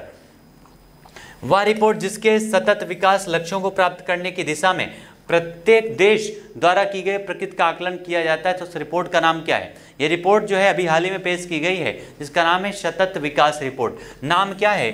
सतत विकास रिपोर्ट, जिसको कहते हैं SDG यानी सस्टेनेबल डेवलपमेंट गोल। इस रिपोर्ट को जारी किया गया है। ये जो रिपोर्ट है वर्ष 2006 में पेश की गई थी, इसको जारी किया गया था। और इस रिपोर्ट में 2021 में ये आपकी रिपोर्ट 14 जून को 2021 को जारी की गई है। इसमें कितने देशों को शामिल किया गया? इस रिपोर्ट में कितने देशों के लिए इंडेक्स दिया गया है? तो 165 देशों को इसमें शामिल किया गया है। सतत विकास रिपोर्ट 2021 का केंद्रीय विषय की अगर बात करें तो वो क्या है? सतत विकास। केंद्रीय विषय क्या है इसका? सतत विकास इसका केंद्रीय विषय है। और लक्ष्यों हेतु कार्यवाही का दशक यानी the decade of action for the sustainable development goals इसका रखा गया है। सतत विकास रिपोर्ट 2021 में प्रस्तुत सूचकांक में पहले 3 स्थान प्राप्त करने वाले नॉर्डिक कंट्री कौन है? नॉर्डिक का मतलब समझ रहे हैं ना, जहाँ पर अभी हमारे देश के प्राइम मिनिस्टर जी घूम के आए हैं, वहाँ की यात्रा करके आए हैं। यानी उनमें कौन कौन से हैं? फिनलैंड है, स्वीडन है और डेनमार्क है इसमें शामिल सतत विकास रिपोर्ट में पहले 3 स्थान प्राप्त करने वाले। और सतत विकास लक्ष्य सूचकांक 2021 में भारत की रैंक क्या है? तो 120 है भारत की रैंकिंग। आप देखेंगे लगभग जितनी भी रैंकिंग जारी होती हैं उनमें सारी रैंकिंगों में पहले, दूसरे और तीसरे स्थान पर ज़्यादातर जो देश आपको मिलेंगे वो सारे नॉर्डिक कंट्रीज ही आपको वहाँ पर देखने को जरूर मिलेंगे। नेक्स्ट हमारा है अंतर्राष्ट्रीय निर्वाचन। यहाँ से हमारा एक नया टॉपिक शुरू हो रहा है, अंतर्राष्ट्रीय निर्वाचन। अब यहाँ पर हमारा जो रिपोर्ट थी, सूचकांक था, अंतर्राष्ट्रीय सूचकांक, वो कंप्लीट होता है। अब लास्ट लगभग हम लोग पहुंच रहे हैं अपने अंतर्राष्ट्रीय परिदृश्य में, और इसमें हम डिस्कस करने वाले हैं अंतर्राष्ट्रीय निर्वाचन के बारे में, यानी दुनिया में कहाँ कहाँ पर नए नए निर्वाचन हुए हैं, नए नए प्रधानमंत्री राष्ट्रपति बने हैं, उन सारी चीज़ों के बारे में देखेंगे। सबसे पहले सोमालिया की बात करें तो सोमालिया के नए राष्ट्रपति के रूप में पदभार किसने ग्रहण किया है? हसन शेख महमूद ने। फ्रांस के राष्ट्रपति चुनाव में किसने जीत हासिल की है? तो उनका नाम है इमैनुअल मैक्रो ने, लगातार दूसरी बार बने हैं इमैनुअल मैक्रो। उसके अलावा फ्रांस के प्रधानमंत्री कौन बन चुके हैं, किसने पदभार ग्रहण किया है? तो एलिजाबेथ बॉर्न जो है फ्रांस के प्राइम मिनिस्टर बन चुके हैं, और इस पद पर उन्होंने किसका स्थान ग्रहण किया है? तो जीन कॉस्टेक्स का। जीन कॉस्टेक्स का इन्होंने स्थान ग्रहण किया है फ्रांस के प्रधानमंत्री ने। नेक्स्ट हमारा है फ्रांस की पहली महिला प्रधानमंत्री कौन थी? तो उनका नाम है एडिथ क्रिस्टियन। ये एक प्रकार से जीके का क्वेश्चन टाइप है, अगर आप जानना चाहें तो आज यहाँ पर जान सकते हैं कि वहाँ की पहली महिला प्रधानमंत्री कौन थी फ्रांस की। नेक्स्ट हमारा है संयुक्त राष्ट्र मानवाधिकार परिषद में किसको सदस्य के रूप में चुना गया है? तो चेक गणराज्य को संयुक्त राष्ट्र मानवाधिकार परिषद में चुना गया है। ये वही परिषद है जिसमें से रशिया को बाहर कर दिया गया है, याद रखिएगा। और संयुक्त राष्ट्र मानवाधिकार परिषद में चेक गणराज्य ने किसका स्थान ग्रहण किया है? रूस का स्थान ग्रहण किया है, क्योंकि रशिया को बाहर किया है, जैसा अभी हमने डिस्कस किया था। और कोरिया गणराज्य यानी दक्षिण कोरिया के राष्ट्रपति के रूप में किसने पदभार ग्रहण किया है? यून सुक योल ने कोरिया गणराज्य के राष्ट्रपति के रूप में पदभार ग्रहण किया है। फिलीपींस का नया राष्ट्रपति कौन चुना गया है? तो फर्डिनेंड मार्कोस जूनियर फिलीपींस के नए राष्ट्रपति बन चुके हैं। कोस्टारिका के राष्ट्रपति कौन बने हैं? रोड्रिगो चॉप्स बने हैं कोस्टारिका के नए राष्ट्रपति। और किस देश को association of Asian election authorities का अध्यक्ष चुना गया है? Association of Asian election authority का अध्यक्ष चुना गया है किसको? तो भारत का चुना गया है इस अथॉरिटी का अध्यक्ष। AIA का अध्यक्ष किसको चुना गया है? भारत को। किस अवधि के लिए? तो 2022 से 24 के लिए, यानी लगभग 2 वर्षों के लिए भारत को अध्यक्ष चुना गया है। और AAEA की स्थापना कब हुई थी, यानी association of Asian election authority, इसकी स्थापना कब की गई थी? तो 1998 में इसकी स्थापना किया गया था। पाकिस्तान के 23वें प्रधानमंत्री के रूप में किसे चुना गया है? शहबाज शरीफ को। किसके स्थान पर? तो इमरान खान के स्थान पर इनको चुना गया है। पेरू का प्रधानमंत्री किसे चुना गया है? तो एनिबल टोरेस वास्केज को चुना गया है पेरू का नया प्रधानमंत्री। अफ्रीकी संघ के अध्यक्ष के रूप में किसे चुना गया है? अफ्रीकी संघ के अध्यक्ष की बात की जा रही है तो मैकी सेल को चुना गया है अफ्रीकी संघ का अध्यक्ष। एक बार कमेंट में आंसर करके बताइएगा अफ्रीकी संघ का मुख्यालय कहाँ पर है? किस देश के राष्ट्रपति हैं? तो ये सेनेगल के राष्ट्रपति हैं मैकी सेल, जिन्हें अफ्रीकी संघ का अध्यक्ष चुना गया है। इटली के राष्ट्रपति जिन्होंने दूसरे कार्यकाल के लिए शपथ ग्रहण किया है उनका नाम क्या है? उनका नाम है सर्जियो मैटेरेला। नाम क्या है? सर्जियो मैटेरेला जो है इस समय इटली के राष्ट्रपति के लिए दूसरे कार्यकाल के लिए चयनित किया गया है। और पुर्तगाल में हुए मध्यावधि चुनाव के परिणाम स्वरूप पूर्ण बहुमत किसने हासिल कर लिया है? तो पुर्तगाल सोशलिस्ट पार्टी ने। और इस प्रकार से पुर्तगाल के नए जो प्रधानमंत्री के रूप में पुनः निर्वाचित हो गए हैं उनका नाम क्या है? तो एंटोनियो कोस्टा नाम है इनका पुर्तगाल के नए प्रधानमंत्री के रूप में। अगला हमारा है होंडुरस। होंडुरस की बात की जा रही है। होंडुरस की पहली महिला राष्ट्रपति, जहां कहीं पर अगर आपको महिला दिख गया इसका मतलब वो क्वेश्चन ऑटोमेटिक इंपॉर्टेंट बन जाता है, क्योंकि अगर किसी देश में अगर राष्ट्राध्यक्ष किसी महिला का चुनाव किया जाता है तो वो क्वेश्चन आपके एग्जाम में जरूर पूछा जाता है, ध्यान दीजिएगा, ठीक है। तो होंडुरस की पहली महिला राष्ट्रपति बनी है शियोमारा कास्ट्रो। नेक्स्ट हमारा है बारबाडोस के पीएम के रूप में दूसरी बार किसने शपथ ग्रहण किया है? तो मियां आमोर मोटेली को चुना गया है बारबाडोस के प्रधानमंत्री के रूप में। और चौथे कार्यकाल के लिए नीदरलैंड के प्रधानमंत्री किसे नियुक्त किया गया है? मार्क रूट को बनाया गया है नीदरलैंड का प्रधानमंत्री चौथे कार्यकाल के लिए। सारे क्वेश्चन आपके पॉइंटर में हैं, ध्यान देते चलिएगा। जहां कहीं किसी महिला का नाम दिख गया वो क्वेश्चन 100% इंपॉर्टेंट बन जाता है आपके एग्जाम के लिए, जैसा अभी हमने होंडुरस में डिस्कस किया था। और उत्तरी मैसेडोनिया का प्रधानमंत्री किसे नियुक्त किया गया है? तो दिमितार कोवासेवेस्की को नियुक्त किया गया है उत्तरी मैसेडोनिया का प्राइम मिनिस्टर। उत्तरी मैसेडोनिया की कैपिटल क्या है? तो स्कोप्जे कैपिटल है। चिली के नए राष्ट्रपति के रूप में किसे चुना गया है? तो गैब्रियल बोरिक को चुना गया है चिली का नया राष्ट्रपति। चिली है कहाँ पर? यहाँ पर दक्षिण अमेरिका में है ये आपका देश चिली। और गैम्बिया के राष्ट्रपति के चुनाव में गैम्बिया के कौन पुनर्निर्वाचित हुआ है? तो अडामा बैरो को नियुक्त किया गया राष्ट्रपति गैम्बिया के चुनाव में। और वह देश जिसकी पहली निर्वाचित महिला प्रधानमंत्री, मोस्ट इंपॉर्टेंट है, ध्यान दीजिएगा, पहली निर्वाचित महिला के रूप में मैग्डलेना एंडरसन ने कार्यभार ग्रहण कर लिया है। तो स्वीडन की पहली महिला बनी है, महिला प्रधानमंत्री के रूप में निर्वाचित हुई हैं। नाम क्या है? तो इनका नाम है मैग्डलेना एंडरसन, स्वीडन की। नेक्स्ट हमारा है कुवैत के प्रधानमंत्री के रूप में पुनः किसे निर्वाचित किया गया है? तो शेख शबाल खालिद को। चेक गणराज्य के प्रधानमंत्री नए कौन बने हैं? तो पेत्रा फियाला चेक गणराज्य के नए प्रधानमंत्री बन चुके हैं। और यूनेस्को यानी United Nation Educational Scientific and Cultural Organization के कार्यकारी बोर्ड के लिए भारत को पुनर्निर्वाचित किया गया है। कब के लिए? तो 4 वर्षों के लिए, 2021 से लेकर के 2025 तक के लिए भारत को निर्वाचित किया गया है। भारत का चुनाव हुआ है किस समूह में? तो समूह 4 में किया गया है, एशिया एवं प्रशांत क्षेत्रों के लिए। एशिया एवं प्रशांत क्षेत्रों के लिए भारत का निर्वाचन किया गया है। और इथोपिया के नए प्रधानमंत्री कौन बन गए हैं? उनका नाम है अबी अहमद। अबी अहमद को इथोपिया का नया प्रधानमंत्री नियुक्त किया गया है। लेबनान के नए प्रधानमंत्री कौन बने हैं? नजीब मिकाती बने हैं यहाँ पर लेबनान के नए प्राइम मिनिस्टर। और ये लेबनान वही देश है जिसकी कंडीशन भी श्रीलंका की तरह है, यानी यहाँ पर भी आर्थिक आपातकाल लगा था। ये देश भी पूरी तरह से भुखमरी की कगार पर था, बैंकक्रप्ट हो चुका था, यानी दिवालिया हो चुका था, याद रखिएगा लेबनान। और बारबाडोस का पहला राष्ट्रपति किसे चुना गया है? डेम सेंड्रा मेशन को। किसको चुना गया है? डेम सेंड्रा मेशन एक महिला हैं और इसलिए इम्पॉर्टेंट है। और दूसरा इम्पॉर्टेंट पॉइंट इस वजह से भी है क्योंकि ये बारबाडोस अभी हाल ही में यूनाइटेड किंगडम के चंगुल से मुक्त हुआ है। यानी इसके पहले ये यहाँ पर राष्ट्राध्यक्ष कौन थी? तो यूनाइटेड किंगडम यानी ब्रिटेन की महारानी, वहाँ की जो महारानी है, क्वीन है, वो हुआ करती थी बारबाडोस की हेड, लेकिन अब उससे मुक्त हो चुका है बारबाडोस। नेक्स्ट हमारा है नॉर्वे के नए प्रधानमंत्री किसे चुना गया है? तो जोनास गाहर स्टोर को चुना गया है नॉर्वे के नए प्रधानमंत्री के रूप में। और भारत भारी बहुमत के साथ रिकॉर्ड 6ठे कार्यकाल के लिए पुनः कौन सी परिषद में निर्वाचित हुआ है? भारत जो है किस परिषद में पूर्ण बहुमत के साथ में निर्वाचित किया गया है? तो संयुक्त राष्ट्र मानवाधिकार परिषद। संयुक्त राष्ट्र मानवाधिकार परिषद ये वही परिषद है जिसमें भारत निर्वाचित हुआ है और ये वही परिषद है जिसमें से रशिया को बाहर कर दिया गया है। और ट्यूनीशिया की पहली महिला प्रधानमंत्री, छाप लीजिएगा, मोस्ट इंपॉर्टेंट है, ट्यूनीशिया की पहली महिला प्रधानमंत्री कौन बन गई हैं? नाजिला बाउडेन रामगन बनी हैं ट्यूनीशिया की पहली महिला प्रधानमंत्री। मोरक्को के नए प्रधानमंत्री के रूप में पदभार किसने ग्रहण किया है? तो अजीज अखनौच ने मोरक्को के नए प्रधानमंत्री के रूप में पदभार ग्रहण किया है। नेक्स्ट हमारा है फूमियो किशिदा।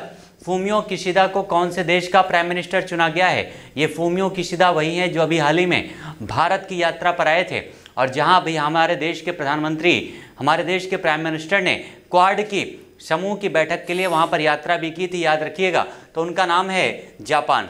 जापान के प्राइम मिनिस्टर चुने गए हैं फूमियो किशिदा, याद रखिएगा। और जाम्बिया के नए राष्ट्रपति कौन बने हैं? तो हकेंडो हिचिलेमा ने इनको नियुक्त किया गया है जाम्बिया के नए राष्ट्रपति के रूप में। और ईरान के 8वें राष्ट्रपति के रूप में पदभार किसने ग्रहण किया है?